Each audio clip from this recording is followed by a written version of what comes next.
These are the notes for AP Calculus on the topic of finding the area between two curves. So if f of x is above g of x on the interval from a to b, then the area between the curves on the interval is given by this interval, where f of x minus g of x is giving you the height, and the dx is the width of each of these infinitely thin rectangles, which we'll see. So it says sketch the region bounded by the given graphs and set up the definite interval to find the area between the curves and then find the area enclosed by the two functions. So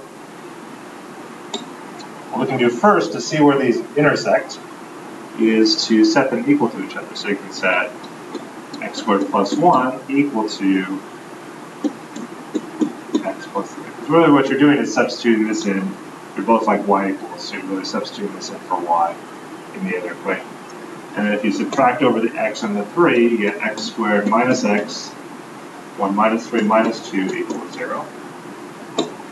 And then that would factor into x minus 2 and x plus 1. So you can see we get x equals 2 and x equals negative 1. So those are the x coordinates of the points where these two graphs would intersect.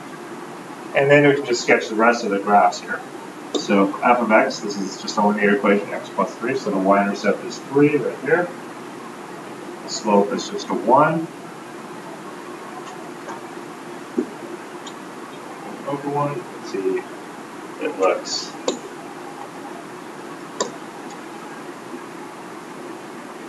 this. Oops.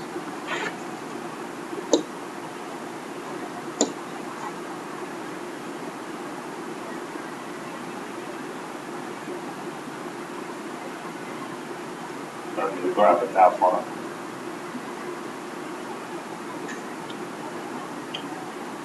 There's f of x. And then intersects at 2 and negative 1. And then g of x is a parabola. That plus 1 shifts it up 1. So g of x would be parabola starts here instead of the origin. Goes up like this.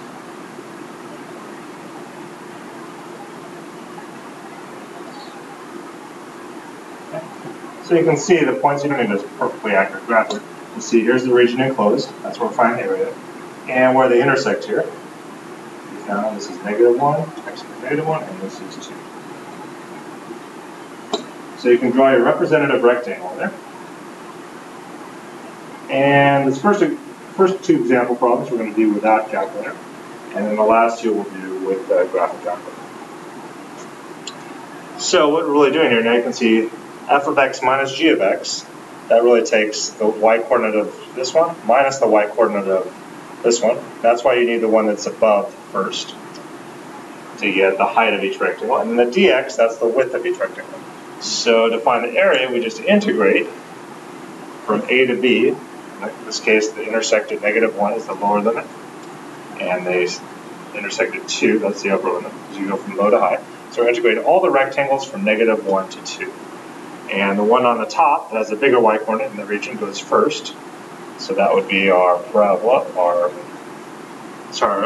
linear equation, our x plus 3. And then minus the one that's on the bottom here is our parabola, the x squared plus 1. Make sure you put a parentheses like that, so you're subtracting the whole thing. And then this whole thing is times dx. So this is one that's pretty easy to integrate by hand. So you have the integral from negative 1 to 2. When you subtract those, see we'll get x minus x squared, and that becomes 3 minus 1, so plus 2 dx. And then you can go ahead and integrate that. Integral of x, antiderivative is x squared over 2, minus the antiderivative of x squared is x cubed over 3, plus the integral of 2 is 2x. And this is a definite integral, so it's evaluated from negative 1 to 2. So when you substitute in 2, 2 squared over 2 minus 2 cubed over 3 plus 2 times 2 minus plug in negative 1. Well, negative 1 squared over 2 minus negative 1 cubed over 3 plus 2 times negative 1. So we just have to simplify this to get our area. So that would be 4 over 2, that's just 2, minus 8/3 plus 4 minus negative 1 squared is 1, so that's 1/2.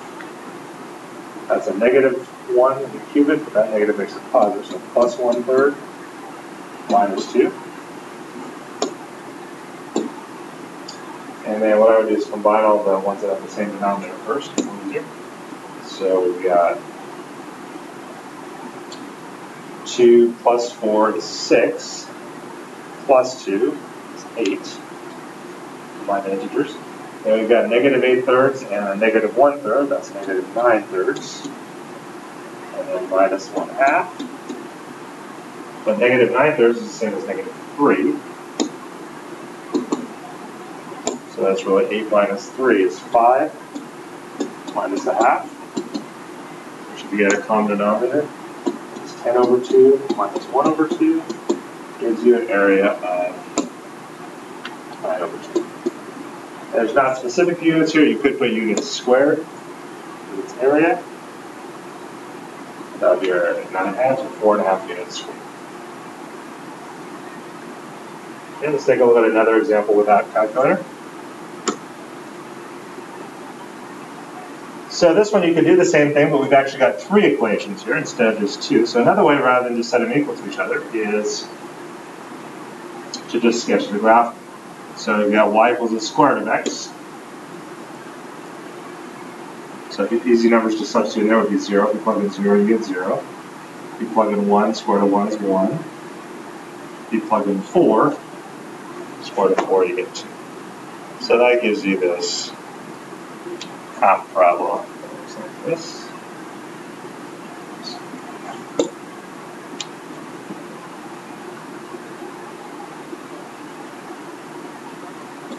Y equals the square root of x. And then y equals negative 1/4 x. That is just a linear equation. Plug in 0, you get 0. Well, the slope of negative 1/4, so it goes down 1 over 4. That's like this.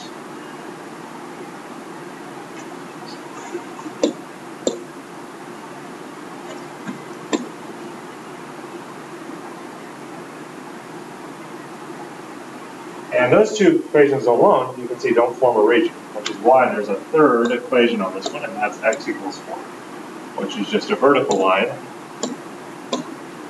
right here.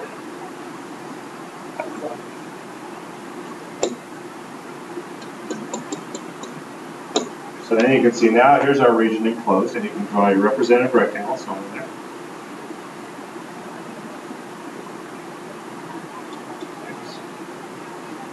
So, the integral we'd set up to find the area here. Well, you can see this region starts at 0, where they intersect. And this time, they don't intersect again, but what stops the region is the vertical line x equals 4. So it'd be from 0 to 4. And then we take the one that has a bigger y coordinate, which is the square root of x, minus the one with the smaller y coordinate, which is negative 1/4 x, all times ds.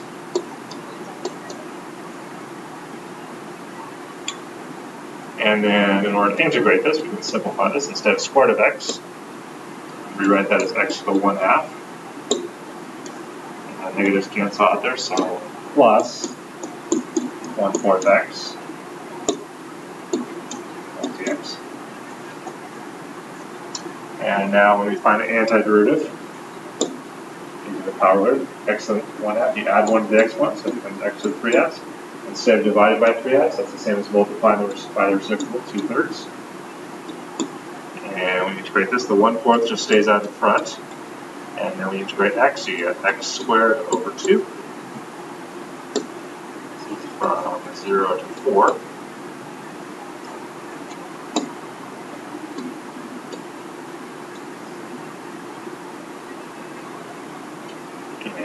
simplify that a little bit.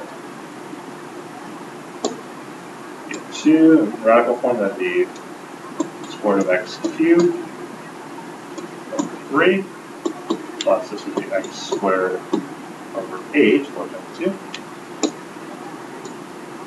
That is from 0 to 4. So if we substitute in the 4, the square root of 4 is 2. Cubed is 8 times 2 gives you 16 over 3. Plus 4 squared, 16 divided by 8 is 2. Minus, when you plug in 0, they both just give you 0. So if you get a common denominator here, 16 thirds plus 2 is the same as 6 thirds. Adds up, the area of this region would be 22 thirds. And again, there's no specific units. If you want to remind yourself its area, you can put units squared on the number.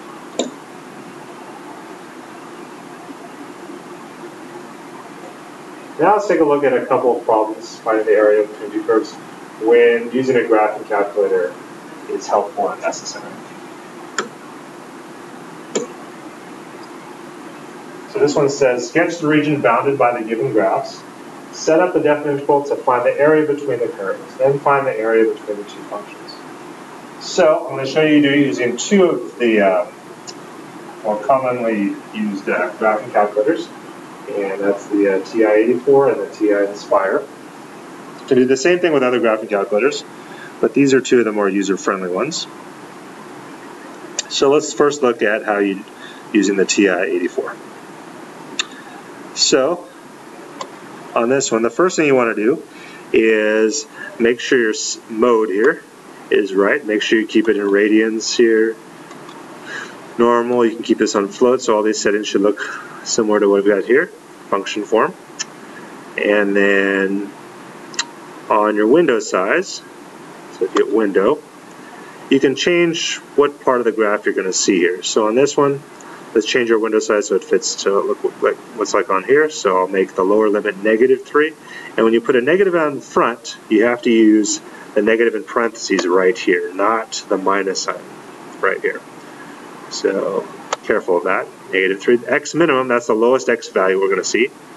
And then the x maximum, that's the highest x value. So we're going to go from -3 to 3. Just use your arrows here. X scale, you can usually keep that at 1 if you just want it to go by ones. And then y minimum, -3. Y maximum, 3. Again, a y scale, you can keep it at 1 along with the resolution there. And then after you do that, let's go to y equals. This is how you enter in functions. So you hit y equals. And then we'll type in x. When you type in any variable, you can use this x, t, theta, n button. And then squared, you can do one of two ways. You can either hit the squared button here, or for other exponents, you can hit the exponent button right there, and then 2. So either way. So use the squared, and then here's where you use the minus, when you're actually subtracting things, when the negative is not out in front. So 1. Notice it highlighted the equal sign automatically when you typed it in, which means it's going to be graphed. You can always go back and keep in your calculator and hit enter on the equal sign and dehighlight it, and it'll keep it in the calculator, but now it won't graph it anymore. So just hit enter to keep that active now. Now go down to y2, and we'll enter in 3, and here's sign right here, and then x, and then close parentheses. And then you can hit graph, and what it's going to do before I press this button, it's going to graph these both on the same axes, since they're both highlighted here, and it's going to graph in the order we typed them in. So the first graph we're going to see is the x squared minus 1 graph, and then we're going to see the 3 sine x graph.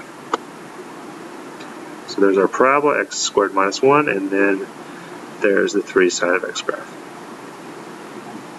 So the graphing calculator graphed it, but it's still useful to sketch the graph on paper. So I'm still going to graph these on paper, even though the graphing calculator did graph it. So this will be a rough sketch of what that looks like here. So the parabola, like that, that's f of x.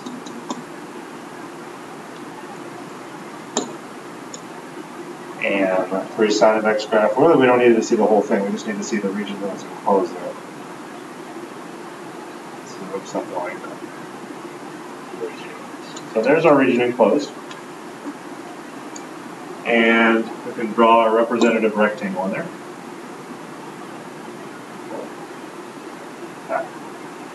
Dx.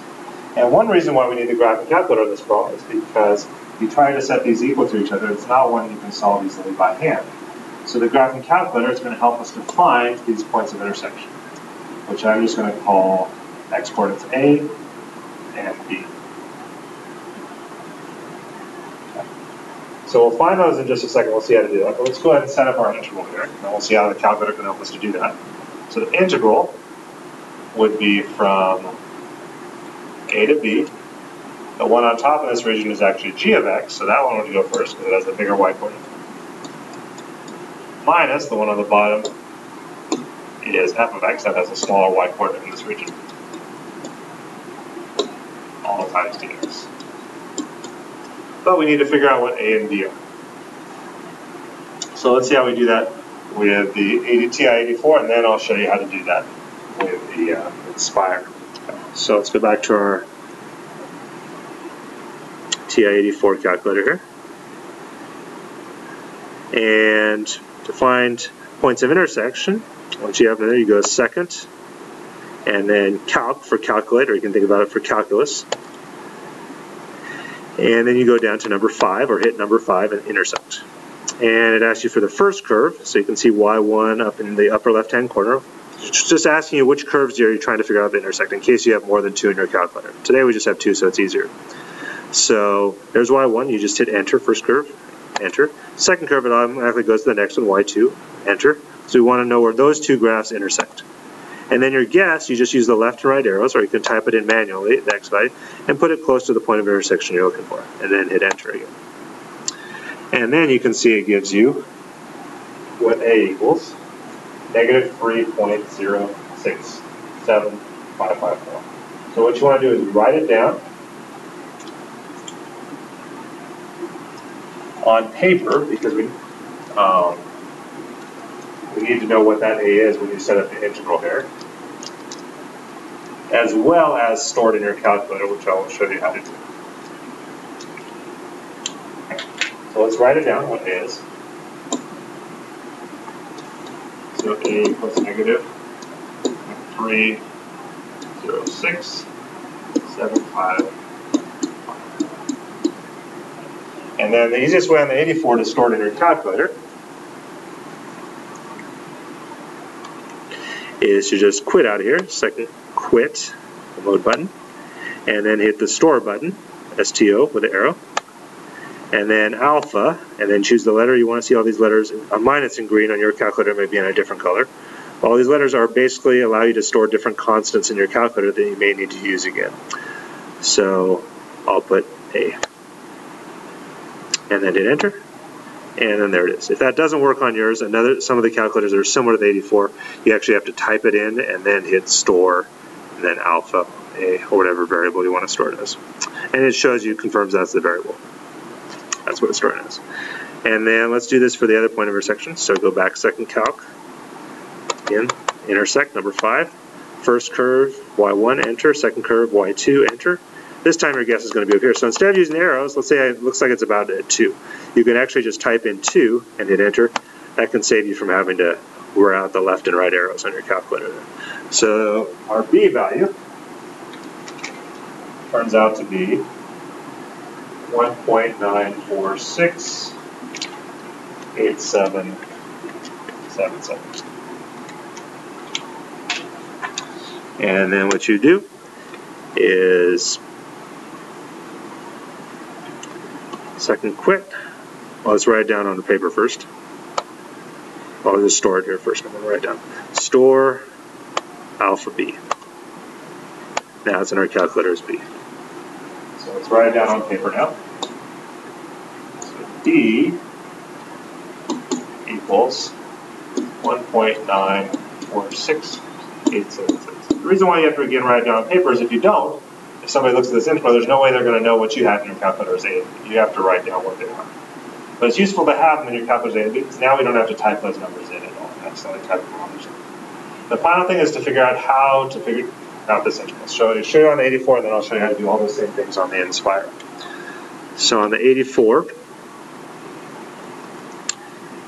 to integrate, hit the math button and go down here to number 9. That stands for function integrate.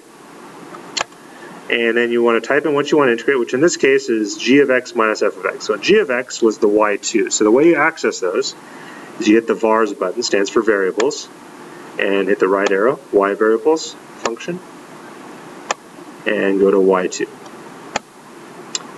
And then minus, and then we want f of x next in our integral.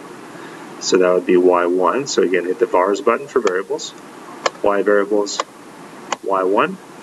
And then after you put what you want to integrate, you put a comma, and you put the variable, which is x. Then you put a comma, then you put your lower limit, which we stored as alpha a. If we didn't store it, we'd actually have to type it in. Then comma, alpha b, and then a close parentheses. And enter. And it gives you the answer for that definite interval. So our area of our region is 3.746. Now on the AP test, you just need to be accurate to 3 decimal places. So you can either truncate it, just cut it off after 3 decimal places, or round it if it rounds after 3 decimal places. You can put more than that if you want to, but that's all that's necessary. So this integral equals 3.746.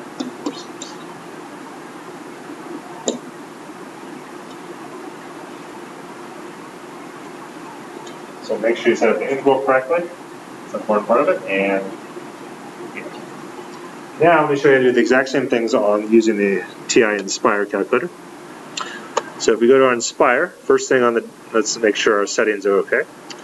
So if we go back to just the main menu here,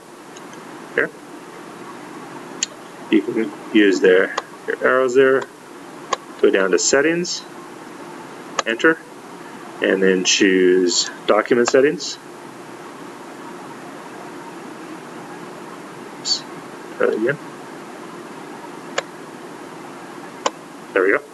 And display digits, that's kind of up to you what you want to do. I'm going to put it on because I want to make sure it's accurate enough, so I'm going to put mine on thick 6. That will show me, it'll always show me 6 decimal places, which will be plenty accurate enough. And angle measure, you want to keep it in radians, or put it in radians if it's not already, instead of degrees.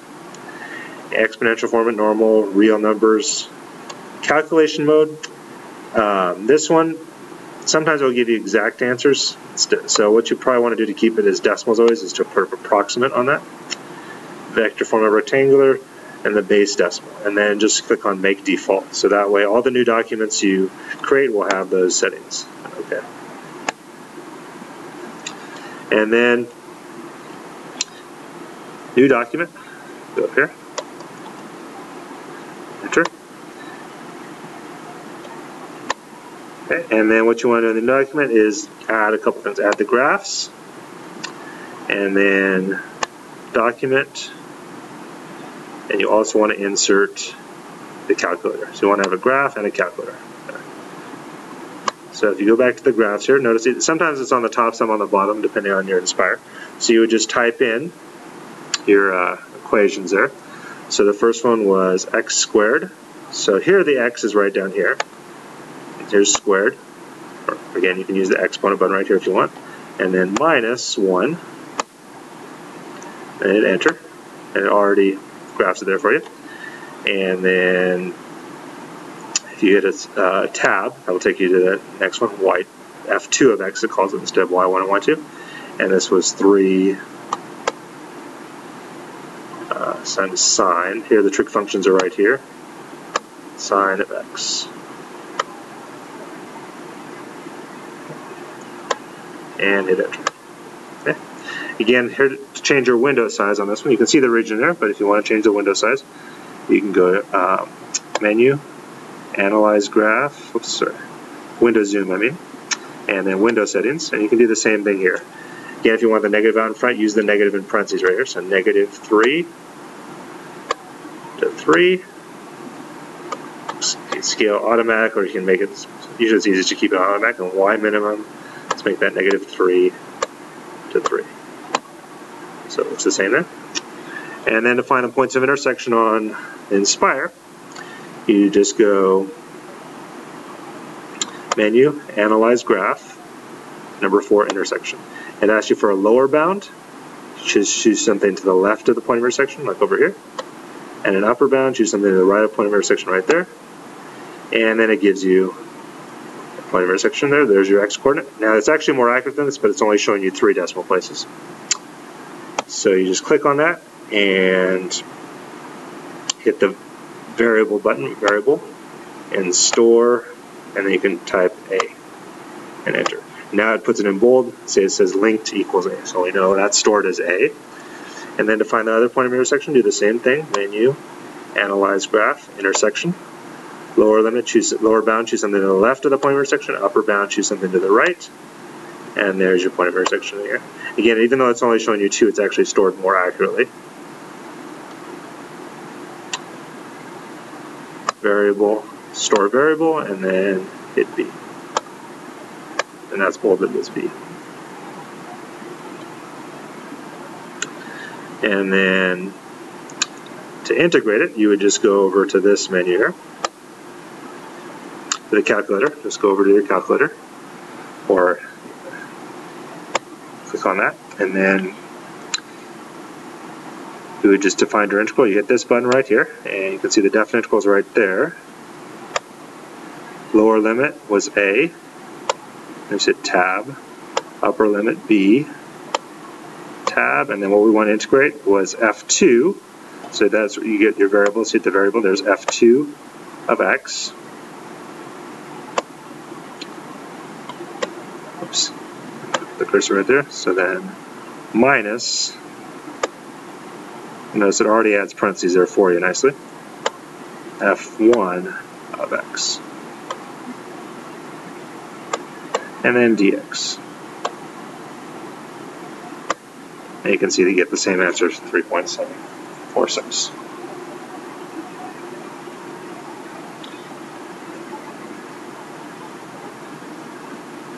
Okay, let's look at one more example problem with the calculator.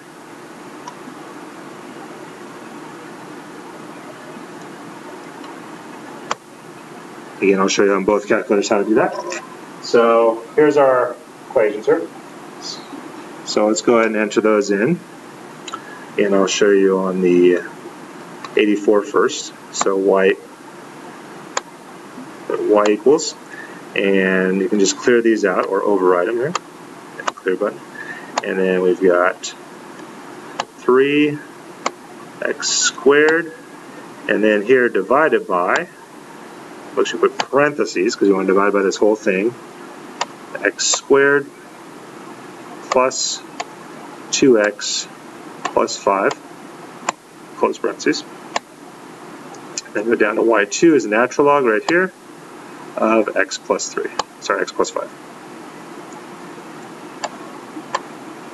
Close parentheses. And let's change our window size. Let's make it -5 to 5 this time. You can just override it there. And y minimum, let's make that -1 to 5. And graph. So there's the first equation graphed, and there's the second one. Okay. So notice those two don't form a region, just the two of those.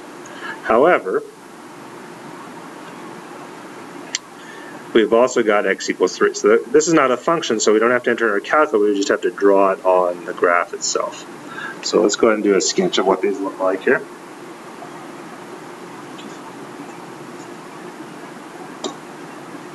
First one looks something like this.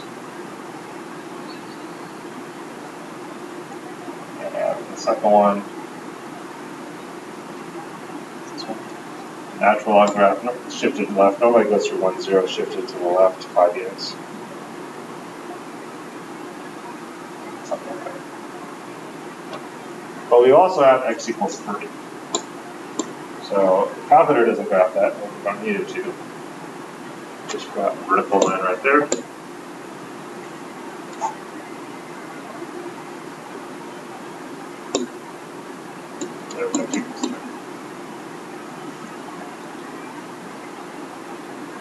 And now, let's set up our integral here. There's our region enclosed. Next. So this time we have to find just one point of intersection, which I'll call A. So the integral here would be from A, and we don't have to find another one because the region stops right there with a line x equals 3, so from A to 3. And then the one on top this time is this one, the natural log of x plus 5, so that would go first. It's not labeled a function this time. Minus, the one I'll do a second is the 3x squared over x squared plus 2x plus 5. The whole thing times x. Yes, that would be the integral that gives us our area of the region. All we need to do is find that point of intersection. So let's go ahead and do that. On the 84 first. So you would again just go second, calc, trace button, and then number 5, intersect. First curve, y1. Second curve, y2. Guess, move the cursor over here or type in the guess, and hit enter. So this time, A equals negative 1.334,322. And again, to store it in your calculator, you just go second, quit, store alpha A. And then to get it to integrate what we want for us, you would just go math, function integrate. See, it's the second one first, so it would be y2, so variables, y variables, function, y2, minus variables, the right arrow y variables, number 1 function, y1. And then comma, the variable in terms of its x, comma, the lower limit is A. And when we put this in for A, the value we previously stored for A is gone now. It got overwritten by this one. So you can only store one constant per letter at a time. And then comma, the upper limit is 3. Close parentheses. And you can see we get 5.009. And here's, since it's a 6, you can either make it 5.009 or round it up 5.010. So let's go ahead and write that down along with our constant.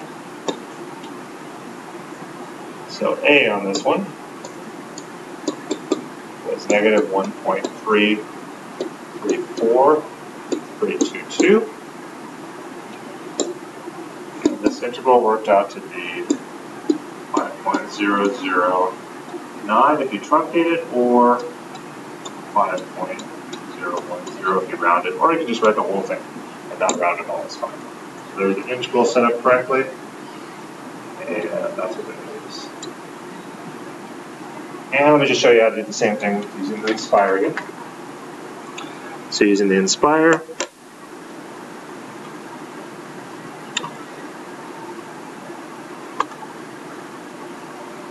if you want to keep those in there, you can just save as a document. I'm just going to make a new document, going back here.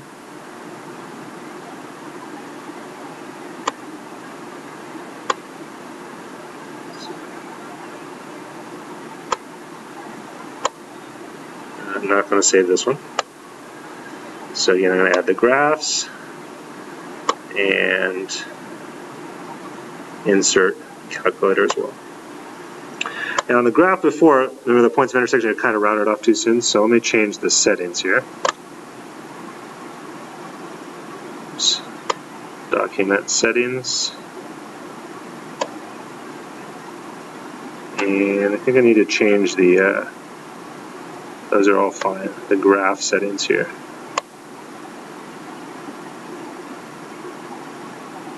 Let's go with settings on here. Here's the graph setting. So mine now is on float 3. So for the graph setting, so we can see more accurate, let's make it fixed 6. So we always see 6 decimal places. Keep it in radians. And that should be fine. Let's make that default. So now when I find the points of intersection, it'll show it to me a little more accurately. And let's enter in our equations.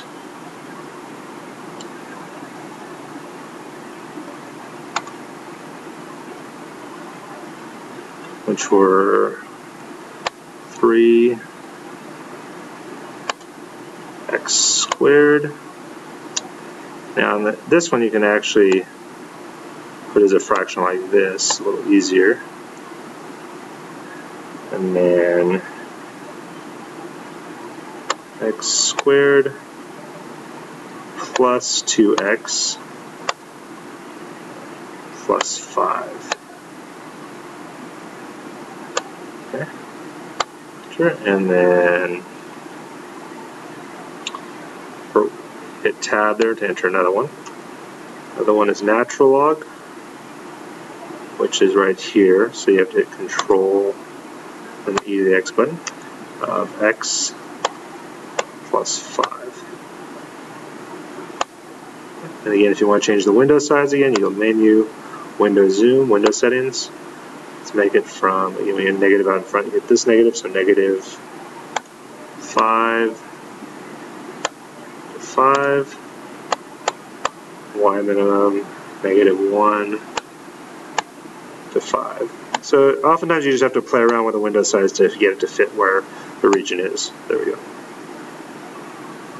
So there's only one point of intersection, so let's go ahead and find it here. So you go Menu, Analyze Graph, Intersection, lower bound right there, upper bound right there. Now notice since we changed the settings, now it gives us the point of intersection more accurately. So then you would highlight that and then Variables, Store, and then hit A, Enter. And then just go over to the calculator part and then set up the integral. So the integral from A tab to 3 is the upper limit. And y2 is first, so it's f2 in this case. X minus, and it adds the parentheses already there for you, f1 of x dx, and you can see you get the same answer using Nspire. And that concludes the notes for AP Calculus on the topic of finding the area between two curves.